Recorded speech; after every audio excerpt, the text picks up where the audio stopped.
Kryetari i LDK-s nuk tregon për kë i ka 15 nënshkrime, po thot a mi garanton ti mu 66 vota në kuti që janë të fshehur aty. Se votimi është i fshet.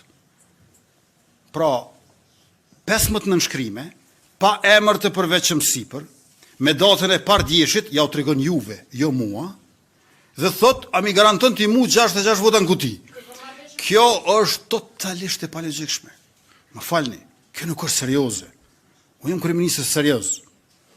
Kush dëshiron të bashkëpunoj me lëvizjen vetëvendosje, duhet të na sjell listën me 15 nënshkrime dhe me emrin e kandidatës apo kandidatit të LDK-s për president. Dhe më pastaj atyre 15 nënshkrimeve ne ja shtojmë 15 tjera, pasi që të flasun me profesorin Hatixhe Hoxha, se po të ishte edhe PDK-ja, do të mund të vinin nga PDK-ja.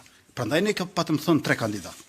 Në këtë rast ne duhet t'ja marrim një kandidatit ekzistues dhe t'ja japim kandidatit të LDK-s që s'po e tregojnë emrin ende zyrtarisht.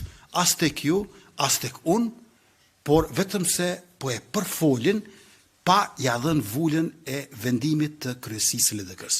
Le të marrë kryesia e LDK-s mbledhje, le të tregon për çka janë këtu 15 nënshkrime, le të ja që datën e sotët jo të pardjeshit. Nuk është mirë data e pardjeshit. Besoj pajtoni me mua. Data duhet të jetë e sodit.